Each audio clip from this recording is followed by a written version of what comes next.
لمن شنا ماروتات مخرايل على شوقنا بدمهرين اطريوات لمن شنا ماروتات مخرايل على شوقنا وابو طاهي لا قد خيب دوخنا وابو طاهي لا قد خيب دوخنا بالمهرين اصريوات بالمهرين بالمهرين اصريوات بالمهرين اراخ بختا مشتيا لم دمر زكايا قانا ندوخا بالأو دخل المدخا الله يا قد مصيا خيا براتي يا توريتا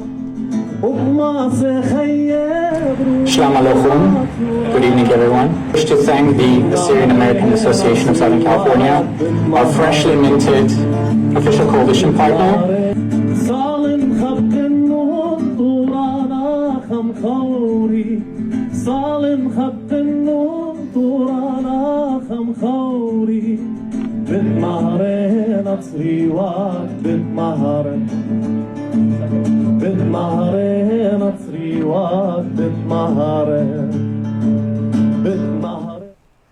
Okay, hello, welcome to gagrulenet. This is Gagrule Live on Facebook.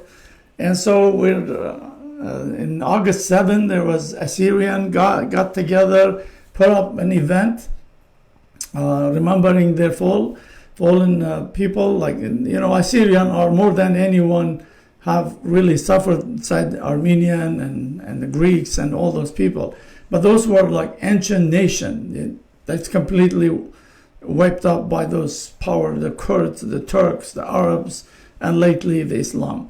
So I'm going to show you just quick interview with Savina, and then we'll show you the full speech, and you could see at the end part how emotional she was, and she even aroused everybody else.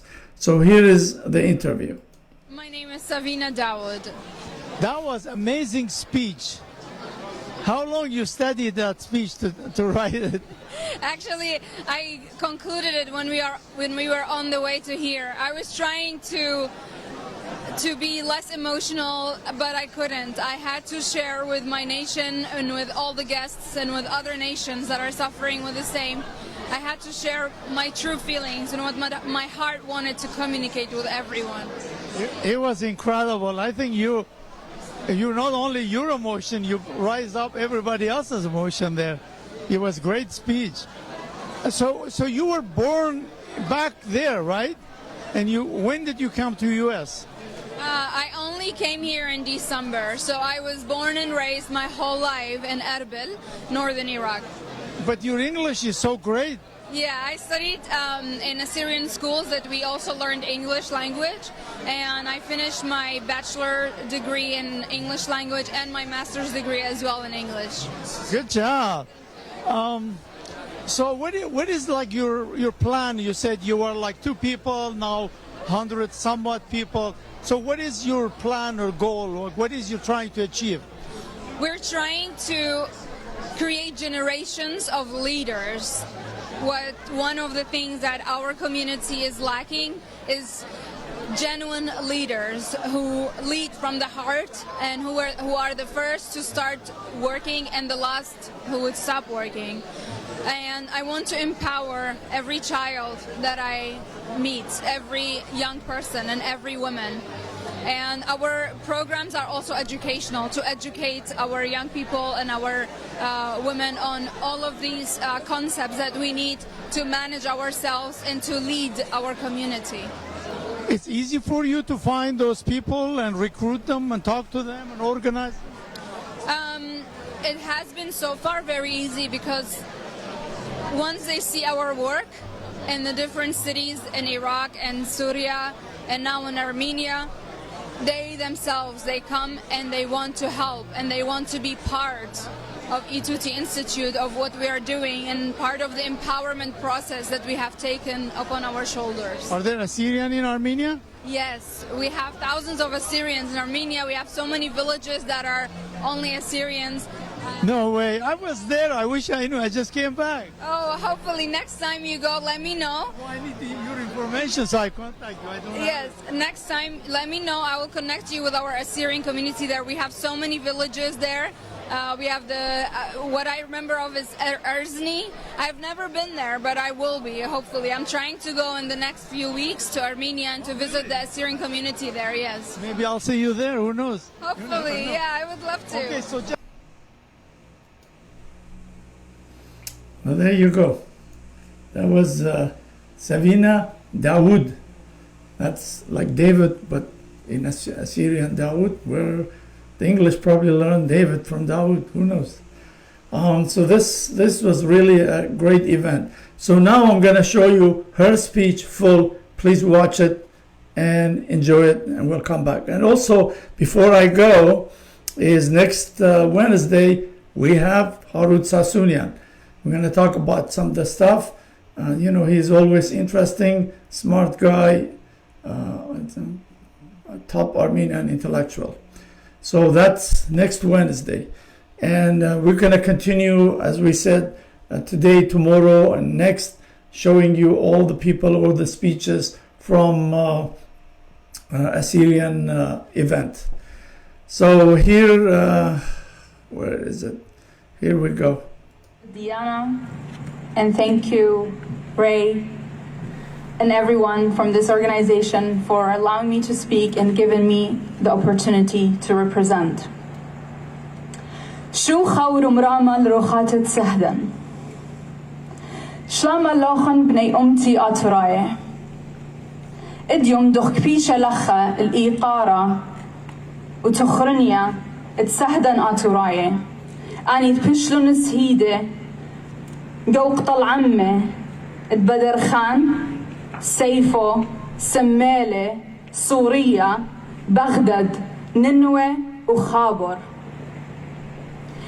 أعلبن أبن إيلة مليا من خشة إن إيلة قويلة بصورة درانانا أبن إينا بليا بيقرأ joining the Assyrian community in LA to remember the fallen and empower the future. And this beautiful hall behind us, behind me, the Assyrian American Association of Southern California, they organized the best possible way to remember the fallen. Therefore, I will focus on the second part of this slogan, and that is to empower the future. Empower the future? How can the minority Assyrians empower their future? A nation that has been under continuous oppression and persecution. A stateless nation that is scattered all around the world. A nation that lost nearly 1 million of its population in the homeland due to genocides and ethnic cleansing. How can we empower our future? I am the daughter of Hakkari, but I was not born and raised there. Because my great-grandfathers, they had to flee from the genocide of Saifo in 1915. They settled in Hariri, a village in northern Iraq. But in the 60s, they fled once again to Erbil from the violent conflicts between the Arabs and the Kurds. I was born in Erbil in 1989, and in the early 90s, the Ba'ath regime attacked the northern region as we were in the morning mass of Easter. My parents, I, and my siblings had to flee again, and this time to Urmia in Iran, where we lived in a tent at a refugee camp. Months later, we returned to Erbil in northern Iraq, resettled and rebuilt our lives all over again. And as we thought that we were home and finally safe, in the year 2000, around midnight. And as we were sleeping, our house was bombed in Shorish, a neighborhood in Erbil. But thank God, all of the 6 of us were safe and they survived. And that forced us to move to a safer neighborhood for Assyrian Christians, known as Ankawa, the Christian town in Erbil.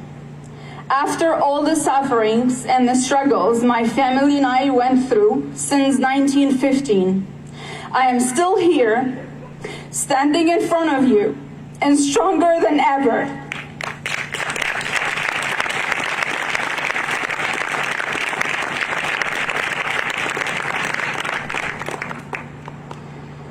I started my empowerment journey in 2014 when ISIS took over Nineveh. I co-founded a nonprofit educational organization called E2T Institute, meaning my existence, to support our people cultivate the genuine meaning of leadership and to empower our children, youth, and our women. We were only 2 people with a vision, and now we are more than 170 volunteers serving the mission.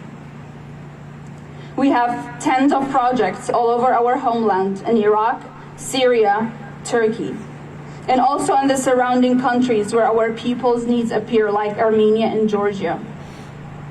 I believe in myself that as an Assyrian, I am capable of achieving my vision despite all the marginalization against my nation. I also believe in the people around me who are constantly supporting and empowering me. And so should you. Believe in yourselves as Assyrians. If anyone tries to define you as a minority group, answer them. My Assyrian nation is not a minority by definition, but indigenous. We are not the minorities of Iraq, Syria, Iran, and Turkey. We are the indigenous people and the rightful owners of the lands of Nineveh, Erbil, Nohadra, Barwar, Nala, Hakkari, Tur Abdin, Gadzalim, and more of other regions in these countries. If they tell you you left your homeland and you are all around the world, you tell them, the homeland hasn't left us. It's right here. Assyria lives within us. We will work for it from every corner of the world, and some of us will also return to it. Now, if anyone here is a survivor of a genocide or is a descendant of genocide survivors or any other persecution, I want to kindly ask you to please stand up with me.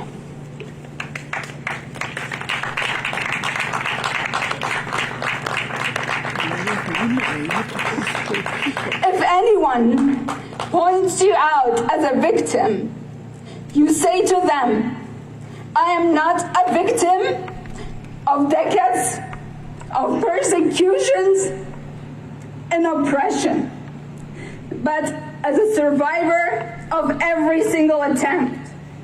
Look around you. All of you are standing.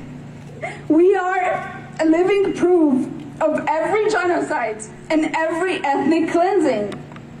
We are not victims. We are a nation of survivors. You and I survived every attempt to wipe our history, our identity, and existence. And we are still standing here. You and I can and will empower the future of Assyria. Thank you.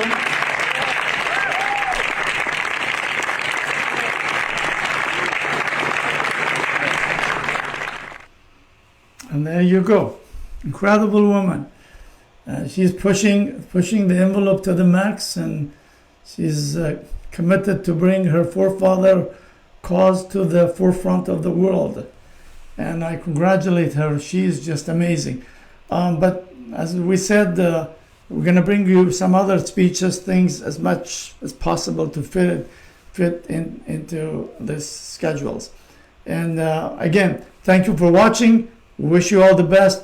Good job, Assyrian. Good event, and keep doing it. And thank you for inviting us too. So we'll see you tomorrow this time again.